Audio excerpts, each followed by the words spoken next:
Hello, this is Charles Scoville, your Golden Harvest Great Lakes area agronomist, and welcome back for another edition of the Golden Harvest Agronomy In Action podcast. Well, today is July the 3rd, and let me be the first to wish everybody out there a happy 4th of July. Wow, it's been a hot one this week. Temperatures in the 90s and feels like temperatures in the hundreds.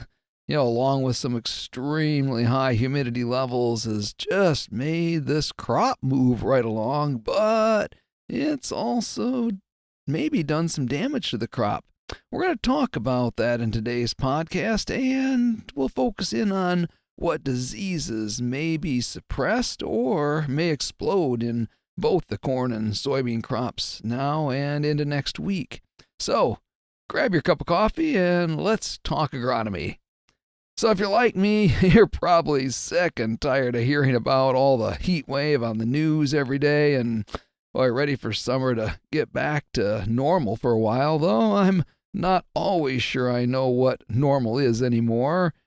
I am pretty sure, though, it doesn't consist of the weather we've experienced over the past few days.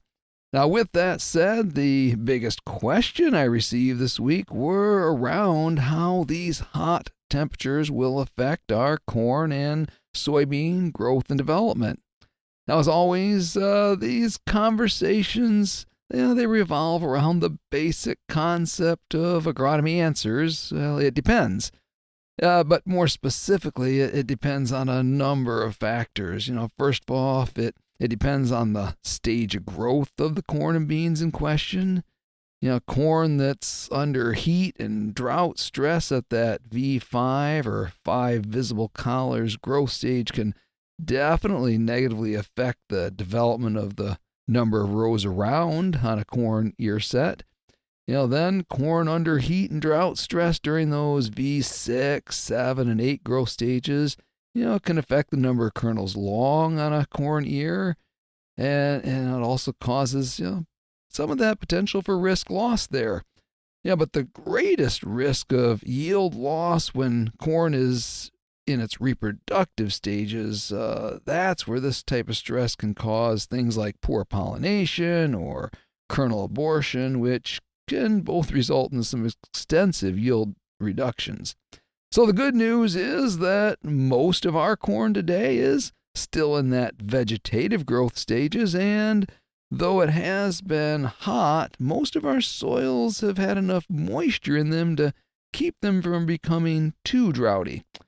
So yes, when air temperatures exceed that 86 degree Fahrenheit temperature, corn does start to go into a kind of a natural stress reduction mode. The stomata on the underside of the leaves start to close to reduce moisture loss in the plant, and this can cause that common rolling of corn leaves we see when that corn experiences heat and drought stress. Though we hate to see it, a little leaf rolling might actually be okay because, that's just the corn, protecting itself for the day. But the issue becomes a greater problem when it rolls for multiple days in a row, and or it doesn't unroll at night. In fact, hot nights are just as bad as hot days because, that plant just never gets a chance to relax and respire naturally by allowing those stomata to reopen. Now, ideally, we want the night temperatures to get back below 70 degrees for the best corn growing conditions possible.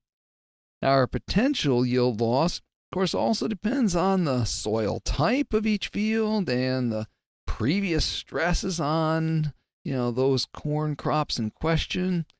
Lighter soils are always at greater risk due to their just inability to hold water during these hot periods, and then tight soils, they just get tighter in these situations, making it harder for our corn plants to pull the needed moisture and nutrients from the soil to support this now very fast growing plant structure. So at the end of the day, we aren't going to change the weather pattern, but it is good to understand what's going on in our field this past week so then we can set proper expectations for this crop at harvest. Now, as for soybeans, they're usually a little more resilient to heat than corn, but remember that we're now starting to flower in most fields due to the lengthening of the nighttime hours, and boy, the stress from both heat and drought can cause flower abortion and therefore yield loss. Now, the good news is that, boy, we've got lots of weeks to keep setting flowers, but if the heat continues, we could continue to abort some flowers, so that could negatively affect soybean yields. But really, the even better news is that the forecast for next week is calling for a chance of rain over the weekend and, highs in the mid 80s and lows in the mid 60s, which is just really ideal for crop development conditions. Now, as for disease development and risk, our corn growers need to pay close attention to probably 3 foliar diseases: tar spot, gray leaf spot, and northern corn leaf blight. Each respond in their own way to these conditions. So if we break them down, tar spot, actually the heat works against its development. Tar spot is unusual in that extreme heat is actually suppressive to its development. The pathogen favors cool, wet conditions, ideally temperatures between that 60 to 70 degree Fahrenheit with, prolonged leaf wetness. So the sustained 95 to 100 degree days will slow the new infection cycle and limit spore germination. However, growers, we just can't drop our guard. If temperatures moderate in August and humidity remains high, fields that carry early season inoculum can still see rapid disease expansion later in the season. Now, this current heat wave is just buying us some time, but not immunity. As far as gray leaf spot, wow, this is the prime condition for explosion there. Gray leaf spot actually thrives under these exact conditions: high temperatures combined with high humidity, and if we get some overnight dew, that creates an ideal infection window. So at 95 to 100 degrees with humidities above 80%, lesion expansion accelerates significantly once that crop is at or past that V10 stage. Now, fields with conservation tillage, or if we're planting some susceptible hybrids, or we've got a dense canopy that traps that moisture overnight, those are the fields at highest risk.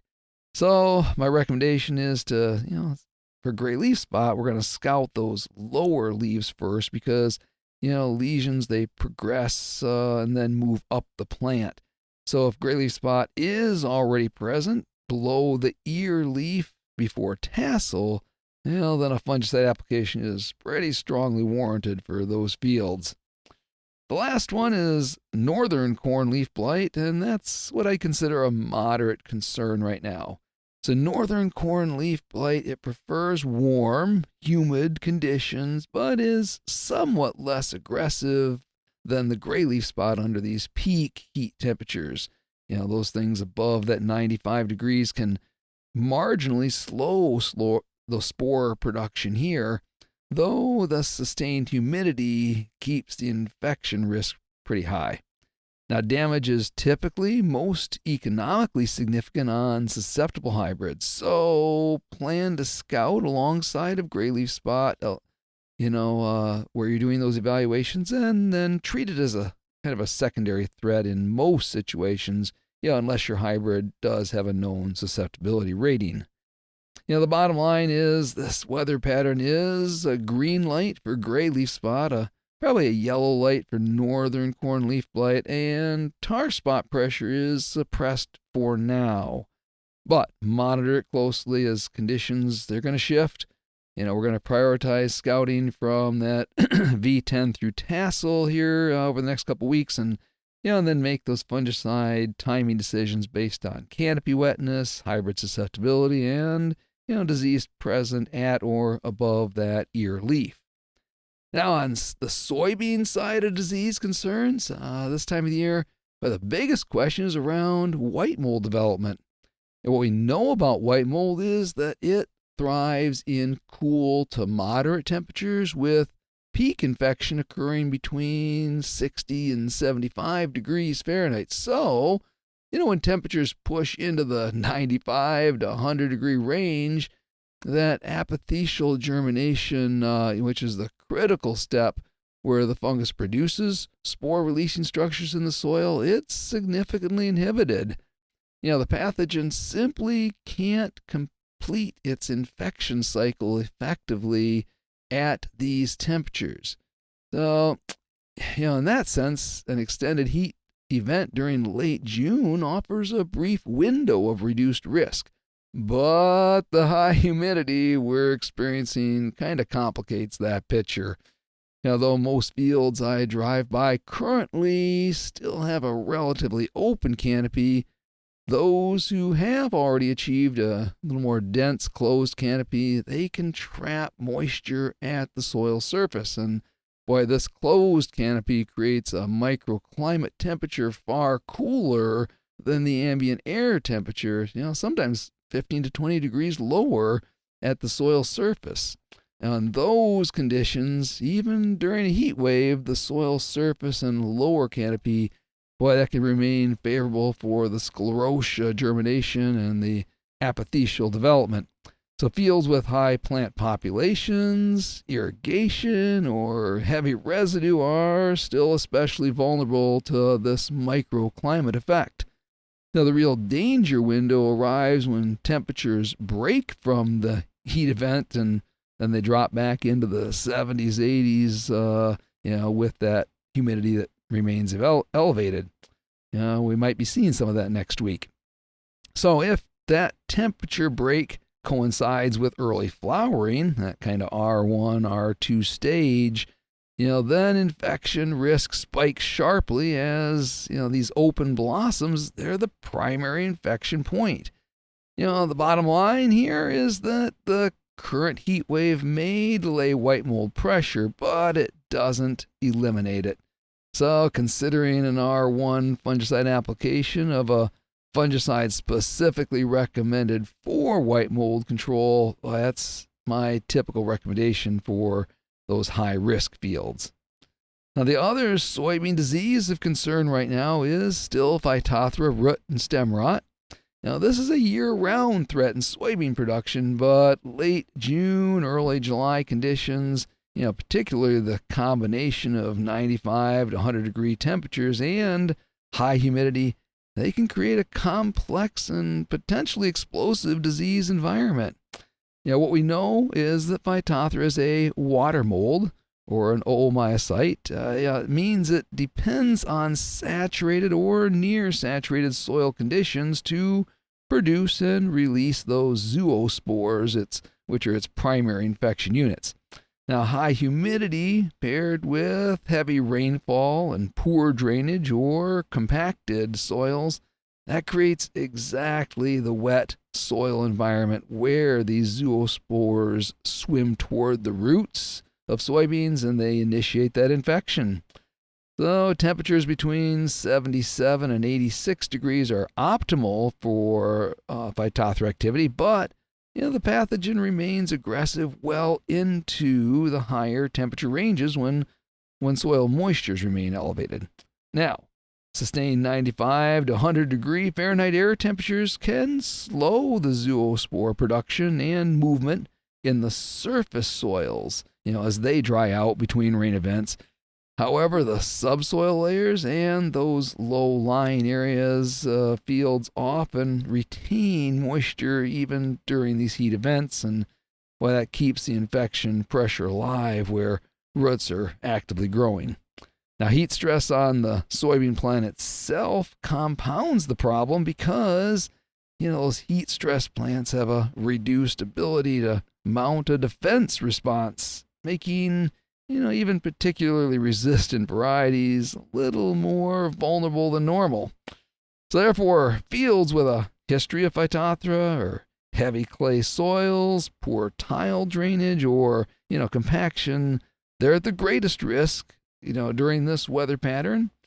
Standing water, especially following a storm event, even brief ponding combined with some warm temperatures can really trigger that rapid stem rot development, progressing from the soil line upward with that characteristic kind of chocolate brown lesion along the stem. So the bottom line here is to just not let the heat fool you into thinking that Phytophthora pressure is low. Where moisture is present at the root zone, the pathogen remains active. By now your seed treatment, though, has probably run out. So now our only defense left is that varietal resistant package in your selected genetics. And of course, long term, the best solution here is just to consider drainage investment in those chronic problem areas. So to wrap up this week's podcast, I hope you know a little bit more now about the impact on this past week's heat and humidity on our growing corn and soybean crops. Maybe understand what corn diseases that we need to be scouting for and considering possible fungicide applications. And finally, understanding what soybean diseases are the greatest risk of affecting your crop this year. So thanks again for tuning into this week's Golden Harvest Agronomy in Action podcast. Stay patient, stay safe, and I'll see you in the field.